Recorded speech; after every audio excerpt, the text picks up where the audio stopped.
FPL camper on the road, chasing points where dreams are sold.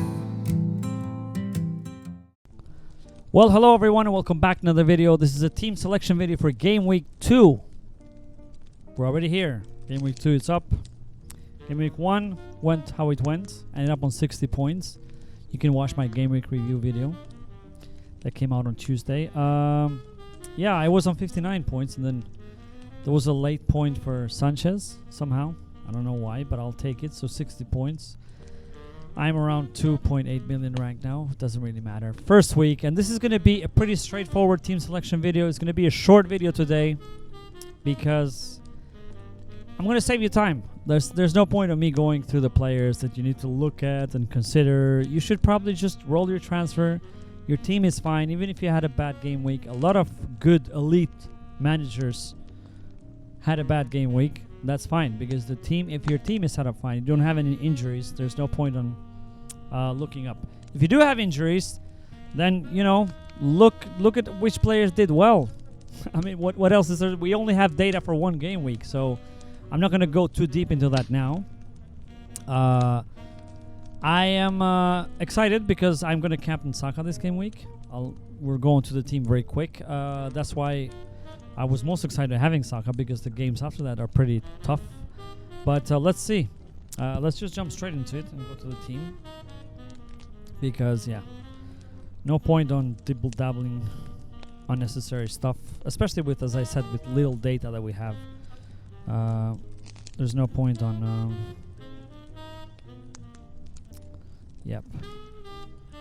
looking at transfers and stuff like that. So let's just go to the fantasy app over here. Go to fantasy, and here it is. The red arrows, which I don't understand why they're red. I already talked about it. That's the team. This is the team, ladies and gentlemen. I mean, not much changed. The only thing that has been done or changed is the captaincy, and Van de Ven is on the bench at the moment. So let's just go player by player, give some thoughts as much as I can. Sanchez. Now, as I said in the last video, some managers are playing Dubravka, who has Sunderland at home. I don't think that's a bad call. I am just not that comfortable. And if I looked at clean sheet odds for this game week, I don't know where I saw it on Twitter, I think Chelsea was second or third after Arsenal. So that's giving me extra reassurance, and I'm gonna keep there because it's not that Sunderland played well the first game week, so I feel like they can score. And Burnley, it's not that they had the greatest defense in the world. So I'm gonna keep Sanchez there. On defense, I've got Richards, who's come on for Van der Ven. Richards, of course, got a famous clean sheet away at Chelsea last game week, but he was on my bench. He's gonna start this game week. He's probably gonna concede. This is how FPL works, ladies and gentlemen. If you're new to this, welcome. I've downgraded Gabriel Van de Ven, on the bench. Now, if you watch football a lot these last few seasons, you know that a certain Tottenham, even at their worst day, somehow by some miracle, I don't know why, football gods always want Tottenham to beat City. For some reason, I don't think City has any boogie team except Tottenham. City could have gone, they could have the greatest season of their life, and then Tottenham, for some reason, especially at the Etihad, goes and beats them. They beat them 3-0, I think, last year. And Tottenham ended up, 17th, 18th in the league. So that's one game that I'm always like, oof, this one I don't know. I'm still going to bench Van de Ven. But if you have like a double Tottenham defense, I wouldn't be so surprised if they get a clean sheet or one of them scores or, Tottenham does well generally at the Etihad. I don't know why is that, but they do. So, yeah, I'm not going to take that risk this time. Play it safe early in the season, but yeah, if you do have double Tottenham defense and you want to play one of them, sure. I don't think that's a bad call. I've got Gabriel Leeds at home. I think that should be a clean sheet, hopefully, but you never know. As I said, last season, Arsenal had this thing where they keep a clean sheet like last week when you don't expect against United away or against tougher teams away. and then they go and concede against weaker teams at home because they play very expansive. They're playing in the attacking third of the opposite team, and then suddenly there's a counter-attack or a deflection, and boom, goal. So would I be shocked if Gabriel doesn't keep a clean sheet? No, but they should keep a clean sheet there. And then I've got Milenkovic, got Crystal Palace away. Now Crystal Palace, they just lost their best attacker. Oh my God. Should we get into that? I mean, I came home last night. I had a show. I came home at around 11. And I go on Twitter and it's like meltdown. Eze. I was like, what happened? Because the whole week the talk of the town was that Eze is going to Tottenham. I was disappointed, but you know, at the same time I had accepted that he's going to Tottenham. It was almost a done deal, and then suddenly, boom. Ornstein Bomba. Fabrizio, here we go. A couple of, half an hour later. So I guess Eze is coming to Arsenal now. That weakens the appeal of Crystal Palace, especially attack. I've got triple Crystal Palace, but let's see. Mateta now reassured on penalties, so that's good. But I don't know. It's going to be interesting to see how Palace performs. I still rate their coach, so I'm playing Milenkovic. Could I play Estev? Yes, of course. Let's see. I don't think I will, but that could be an option. I could risk that. But I just, as I said on my last video, I just like having Milenkovic for that, bullet header, or just he just scored 5 goals last season. So I would feel it would suck if I don't play him and he scores. So that's why he's there. Just FOMO, fear of missing out, basically. I've got Salah, Newcastle away. This is going to be some juice. Oh my God. Did you see the Alexander Isak statement? And then the Newcastle statement. There is some tensions in there. This game is going to be for the ages. Monday night as well. Pooh, looking forward to that. Damn. It's going to be interesting to see. Now, if you don't have Saka, like I do, I don't know who would you captain. I think I would captain probably Palmer, because West Ham looked piss poor on the first game week. But this is a home game, and it's not that, Chelsea looked mesmerizing. So I don't know who I would captain. If you have Haaland, you probably captain Haaland. Tottenham at home is a good game. Salah away to Newcastle. I mean, of course, Salah can score against anyone, but as I said, this game is going to be spicy. So I don't know. I'd probably go with Palmer.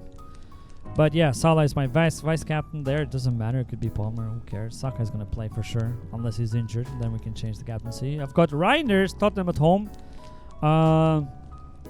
Yeah, what is there to say? I mean, is he 5.6? He's probably going to have another price rise before deadline. So he's there. We already talked about him enough. Ismail Assar. This is interesting to see how Sarr and Mateta are going to perform against Nottingham Forest. Nottingham Forest known for their defense, but Crystal Palace also very good at home. Good generally, so let's see. I'm happy to have Sarr. His data is good. I like seeing him. He's an exciting player, so here it is. Palmer. Now, Palmer's days are numbered, I have to say. I mean, if he doesn't convince, I'm not going to say this game week. I'm going to give him probably 1 or 2 more game weeks. If I play an early wild card, which seems unlikely now, but even using my free transfers to sell him, because there's going to be better, cheaper, good value options, and I can do a lot more. Maybe I can bring Haaland or someone else, Gyökeres, or who cares. Yeah, so Palmer days are numbered. I'm going to see how he performs this time, because I didn't watch the game last time. Then I've got Saka captain, and I'm excited about this one. He's 16.9% owned. That's pretty low ownership. Yeah, I am. If he does well, it's going to be glorious. If he doesn't do well, and other captain options like the likes of Salah and Palmer, maybe Haaland do well, I'm gonna have a bad game week. Let me tell you that. But Leeds at home. The rumor on Twitter is that he's not going to be on penalties any longer. That's going to be Gyökeres. That's not good. But he's still very involved. He can score from open play, a corner, a Gabriel goal, or any other set piece. So I'm happy to have him. Let's see. And I've got Mateta and João Pedro. Mateta, exciting to see. João Pedro also, I'm excited to see how is he perform, because as I said, I didn't watch the game, so I'm a bit I'm not comfortable with the Chelsea player, because I didn't see how, if they performed well and they didn't score, that's fine, but if the performance wasn't, and plus he's getting hooked around the 70th minute for the lap. So both of them, like at this point, my weak links in my team, I would say, are Palmer, João Pedro, Mateta. Sara I'm going to keep. But either of those can move in the upcoming game week. But I have to make a plan. And still, I need more data to make that plan because I'm clueless at the point who to bring.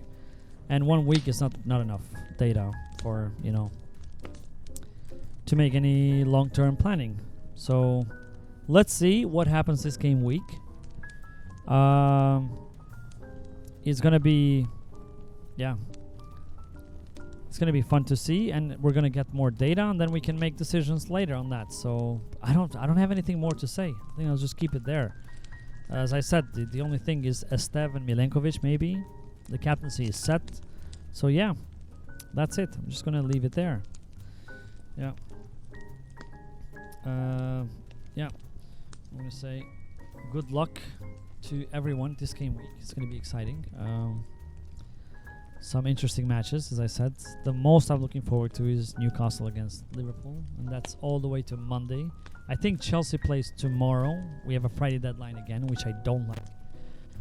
But I think it's going to be like this now. You know, Premier League has gotten so big that they need to have, you know, a Monday night game and a Friday night game. A Monday night, like when the Champions League starts in the European competitions. The qualifications are now, by the way, so I think Crystal Palace are playing tonight. We'll have to see if there's any injuries and stuff like that. But I can't wait maybe to just have a Saturday morning deadline because I miss that. But for now, it is what it is. Tomorrow deadline. Do not forget to update your team. Or, yeah, if you're changing the captain or anything like that, probably don't rush to making transfers. That's the only tip I can say. And yeah, very good luck to every one of you. If you enjoyed the video, please like and subscribe and help us grow. And for now, I'll see you on Monday for the game week review. And hope you have a greatest game week. Bye. Subscribe. Come on. Just do it. I'm waiting. Just do it.